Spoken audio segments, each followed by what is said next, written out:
Okay. No, no, no, no. Dalit You base. Dalit base? Yep, for you. Hay is for me. Right. Okay. Dalit base. Okay. If a bull is a muad toward its kind, but not a muad toward those that are not of its kind, a muad toward a man, but not a muad toward beast, or a muad toward small ones, but not a muad toward large ones, or for those toward which is a muad, its owner pays the full damages. For those toward which is not a muad, he pays half the damages. Said before Rabbi Yehuda, what if it was uh, a uh, muad for Shabbos and not a muad for weekdays? He said to them, for Shabbos he pays the full damages, for weekdays he pays half the damages. When does it become a tom? When it refrains from 3 Sabbath days. If a bull of a Jew gores a bull consecrated to the temple, or if a bull of a consecrated to the temple gores the bull of a Jew, its owner is exempt, as it is said. I'm sorry, it says, as it said, another's bull, but not a bull consecrated to the temple. If a bull of a Jew gores a bull of a Gentile, the bull of a Jew, the bull of a Gentile exhorts the bull of a Jew, whether it be a tom or a muad, Gentile pays the full damages. If the bull of a person of sound mind gores the full bull of a deaf mute, a mentally deranged person, or a minor, its owner is liable. But if the bull of a deaf mute, mentally deranged person, or a minor gores the bull of a person of sound mind, its owner is exempt. If the bull of a deaf mute, mentally deranged person, or a minor gores, the court appoints for them an administrator, and they forewarn them in the presence of the administrator. If the deaf mute gains his senses, the mentally deranged becomes insane, and the minor becomes of age, the bull reverts to his status of Tom, and this is the Mayor's view. Rabbi Yossi says it remains in its present state. Okay. A bull from the arena is not liable to death, as it is said, if a bull gores, but not that it should be made to gore. Okay. Okay. Shor Shenagach is Adam the mace. Okay. So if now we're talking about a thing called kofar, where you pay, where a person has to pay damages if Chas v'shalom his animal kills a human. Okay. Now, kofir is that is the amount of damages that has to be paid to the victim's yorshim, and that is calculated as basically his slave market value at the time that he was killed. Okay. So they would somehow they would get a based in together and do an assessment of the person in absentia. Obviously, he's dead, and then he would have to pay. But uh, as you see in the first line of the Mishnah, if a shore killed a person, muad mishalem kofer. Only if it is muad does it pay the kofer. If it was a previously unwarned animal, if it had shown no tendency to violence or it hadn't been established as a muad, basically, then and established as a muad means that the Beis Din has officially warned it and said this shore is now muad. You need to look after it. Um, Okay, that is so only if it's muad does he pay the kofir. Otherwise, he's pater. The tam pater min a kofir, v'zev v'zev chayv misa. But in both cases, the bull is a shora neskal. It has to be killed. You cannot have an animal alive that killed a person. That's it's just it's um it's kind of like a statement on the dignity of a human. And I think there's kind of a similar thing, with Bilam's donkey. That Bilam's donkey humiliated him in an argument, and then it died. That Right. even Bilam had the dignity of like not, you don't want a donkey walking around and say this is the donkey that humiliated Bilam. Um, and the same thing with any animal that kills a human. You can't have an animal walking around saying this animal killed somebody. That's just not the way the world should work. וכן בבן וכן בבת. So the same thing goes that if the animal killed a boy or a girl. Now, what's the question is the or ben yigach or bas yigach. This is the it's just quoting from the pasuk. So this is why actually it's a good question actually. Why would you have thought differently that a person is different from a ben or bas? I just want to reconsult my notes a second. Um,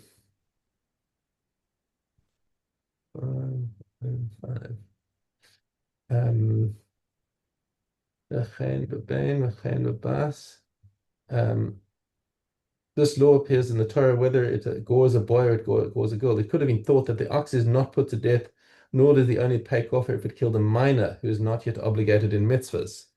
So that was the um, the havamina that you might have thought that if the person is not bar mitzvah, then he might be let off. Similarly, nagach, eved, or ama, even if it kills a male or female slave, Nosen Shloshim Selaim, then he has to pay the 30 shekels, which is the knas mentioned in the Torah. Ben shu yafeh maneh or ben she'eno yafeh ela dinar echad. So when you have a knas, that's a flat rate, and it doesn't matter Right. how much the slave was worth. Um, and in both cases, and in all these cases again, the shore is put to death. And again, he only pays this the knas if the shore was muad. Now, interestingly, I hadn't seen this before, but apparently the shore had in order for all these payments to work. I think this was one of the I didn't see the article commentary said that in all of these cases, this is talking about a case where the animal was muad to kill people, not just muad as a dangerous animal. Remember, we said that it can be muad for categories. So, so how can an animal become muad if every time it kills a person, it has to be killed? It's got to, kill three times.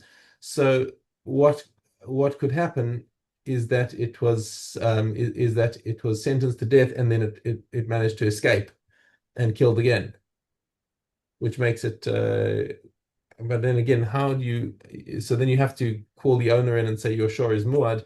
Uh, get the thing, and we need to execute it. It seems like a bit of a stretch situation. Like how would that actually come to pass?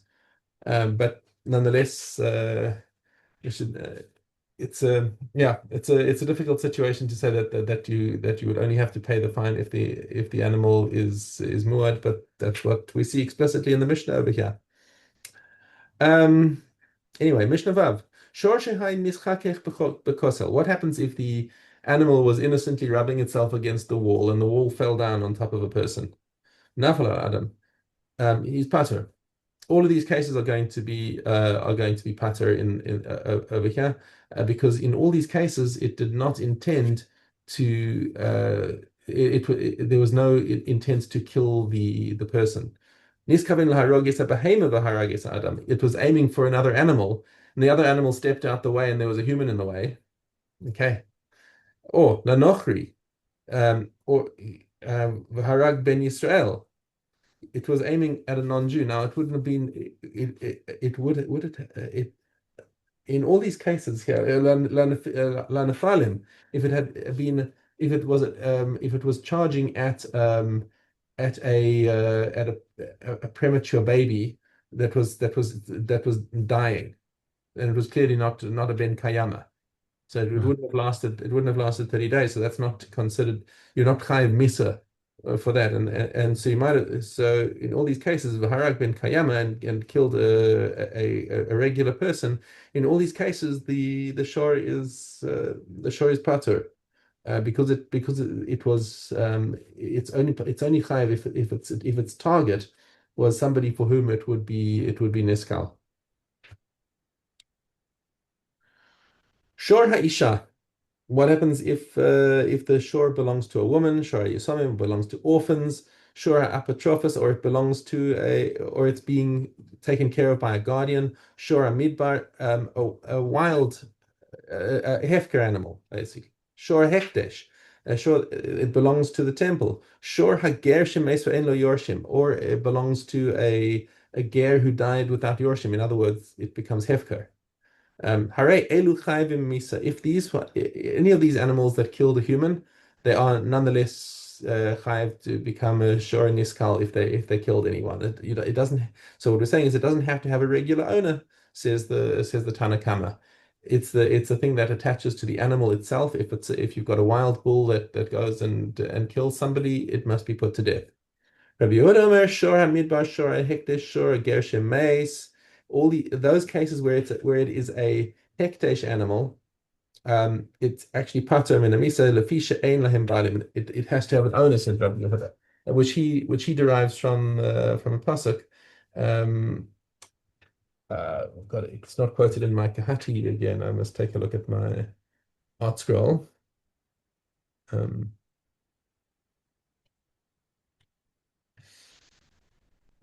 he says from the pasuk is, and its owner had been warned. So he learns it out that this is talking about so that it has to have an owner. Just by the way, all these cases, why does it have? Why would you have thought that if it belongs to a woman or if it belonged to orphans, etc., it might be pater? So you might have assumed that it could be spared in these cases because the Torah refers to the ox's owner in the masculine. So you might Baal Hashor. So you could have thought that only if it's owned by a man. Um, and if it's owned by minors, if it's owned, you might have thought that they can't guard it, and therefore they shouldn't be made to lose their ox. If it's in charge of the orphan's guardian, since it's watched by the guardian, it's less likely to kill again, and it's the property of the orphans. It could have been thought that the Torah would rule leniently. So and all these cases of the ownership, of the lack of ownership, you might have thought, oh, because like Rabbi Yehuda, but the Tanna Kamma says no. These are all chayiv, and why? Because the Torah mentions the word shor 7 times in reference to the ox's death penalty, and the 6 extra times teach all of these 6 cases that are in the Mishnah here. Okay, let's go back to Aleph Beis. Base. Okay. Anything that I'm obliged to watch, I perpetrated its damage. If I partially perpetrated damage, I'm obliged to pay as though I completely perpetrated its damage. The law of damage applies to property that is not subject to Me'ilah, property of Jews, property that is owned and anywhere except on the premises owned by the damager and the premises of the damagee and the damager. When he damages, the damager is obliged to pay for the damage with the best of the land. The evaluation is his money, and the payment is made with money's worth in the presence of a court and by the testimony of witnesses who are free men and Jews. Women are governed by the law of damages. The damagee and the damager are included in the payment. There are 5 that are tamen, and 5 that are muadim. An animal that is not muad neither is to gore, nor to push, nor to bite, nor to lie down, nor to kick. Shane is muad to eat what it is fit for. Regal is muad to break as it walks. The muad bull, the bull that damages while on the premises of the damagee, and the man. The wolf, the lion, the bear, the leopard, and the bardellas, and the snake are muadim. Rebbe Eliezer says when they are domesticated, they're not muadam, but the snake is always muad. What is the difference between a tom and a muad? Only that the owner of the tom pays half the damages from its body, and the owner of the muad pays for the full damages for the best of the property. Okay. Right. It's in Dalet. Orphans who relied upon a householder, or if their father appointed administrator for them, he is obliged to pay the tithe that pays the produce. An administrator appointed by the orphans or father must swear. If the appointed by the court, he need not swear. Abba Shul says the reverse is true. One who ritually contaminates another's food, or one who mixes it with truma, or one who offers another's wine as a libation for idol worship, if he did it inadvertently, he is not liable. If deliberately, he is liable. Kohanim who deliberately rendered an offering of the sanctuary pickle are liable. Yom Yochanan good testified that a deaf-mute girl whose father married her off can be divorced with a get, and that a minor at the door of a non-Kohen who was married to a Kohen may eat truma, and if she dies, her husband inherits her, and that for a stolen beam which was built into a large building. He shall take its value for the sake of penitence, and a stolen sin offering whose status was not known to the public atones for the sake of the altar. There were no extortionists in the land of Judea in the time of those slain at war. In the time of those slain at war in armor, there are extortionists there. How? If one bought from the extortionist and then bought from the owner, his purchase is void. From the owner and then from the extortionist, his purchase is valid. If he bought from the husband and then bought from his wife, his purchase is void. From the wife and then from the husband, his purchase is valid. And this is the original ruling. The court And then came after them and said, one who buys from an auction is gives the owner one fourth. When is this? When they do not have with what to pay. But if they have with what to pay, they take precedence over a tiny person. Rebbe convened a court and they wrote it enacted that if it remained with the custodian 12 months, whoever is first to buy it acquires, but it will give the owner one fourth. Okay. Okay. All right. We're into Kasubos. Yud Aleph About Beis. get off. Hey. No, Beis. Oh, Yud Aleph Beis. base. Yeah, Almana. Um, a widow, either after arisen after or after marriage, may sell without the sanction of a court. Reb Shimon says so after marriage she may sell without the sanction of a court. After arisen she may not sell except with the sanction of a court, because she is not entitled to sustenance, and whoever is not entitled to sustenance may not sell except with the sanction of a court. If she sold the ketubah or part of it or all of it, she pledged the ketubah or part of it, or she gave the ketubah or part of it as a gift to another person, she may not sell the rest except with the sanction of a court. The comments say, however, that she may sell even 4 or 5 times. I mean, she'll sell the sustenance without the sanction of a court, but she should write, "I sold for sustenance." But a divorcee may not sell except with the sanction of a court. A widow whose ketubah was 200 zuz and whose property was worth 100 with 200, or property worth 200 for 100, has received her ketubah. If the ketubah was 100 and she said property worth 100 and a dinner for 100, her sale is void. If she says, I will return a dinner to the heirs, a royal sale is void. Rabbi Shem Gamil says her sale is always valid unless there would be enough for her to leave over. In a field in an area of 9 kav, in a garden in an area of half a kav, and according to Rabbi Kiva's view, an area of a quarter of a kav.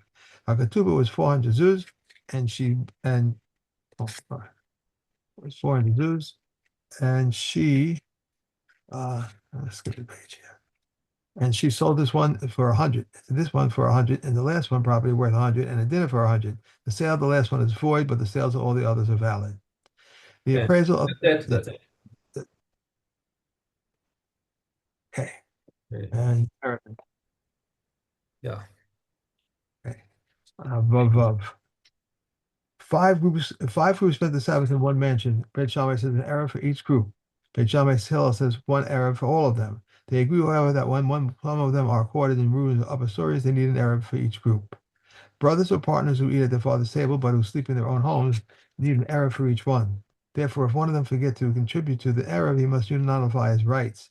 When is it so? When they bring the Arab to another place, but if the Arab is brought to them, or there are no other residents in the courtyard, they need not contribute to the Arab. 5 courtyards which open into one and the other and into an alley. If they made an Arab in the courtyards but did not make a shittuf in the valley, they're permitted in the courtyards but prohibited in the valley and the alley. If they did make a shittuf in the valley, they are permitted here and there. If they made an Arab for the courtyards and a shittuf for the alley, but one of the residents of the courtyard forgot to contribute to the Arab, they are permitted here and there. If one of the residents of the alley did not participate in the shittuf, they are permitted in the courtyards, but they're prohibited in the alley. For an alley it is to the courtyards as a courtyard is to the houses. Okay. Yeah. Mikvos.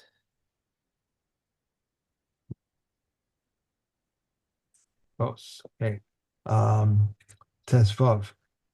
When found on garments, if only on one side or not on the, but it does not intervene, but if on both sides it does intervene. Rabbi Yehuda says in the name of Rabbi Yisrael, even on one side it does intervene. Rabbi Yosef says on garments of total scholars it intervenes even on one side, but on those of a bore it only intervenes when on both sides. One on the apron of pitch workers or potters or tree pruners, it does not intervene. Rabbi Yehuda says the same applies to the apron of fruit grower dryers. So the general rule, anything that which one finds disturbing intervenes, anything which one does not find disturbing does not intervene. All handles of utensils that were inserted improperly or they were inserted properly but not finished, they were finished but not became broken, then those intervene. A vessel was immersed with its mouth downwards as if though it was not immersed. If immersed with the normal way but without its pendants, it does not become tower unless it is turned on its side. A vessel which is now at both ends of wide in its middle cannot become tower unless it is turned on its side. And a bottle whose rim is turned downward, ransom, it cannot become tamei unless it's placed on its side. A layman's inkwell cannot become tar unless it is pierced on its side. Reb Yosef Cohen's inkwell was pierced on its side. A It. mattress. That's it. Okay. And put in. phone. Okay, hey, hey.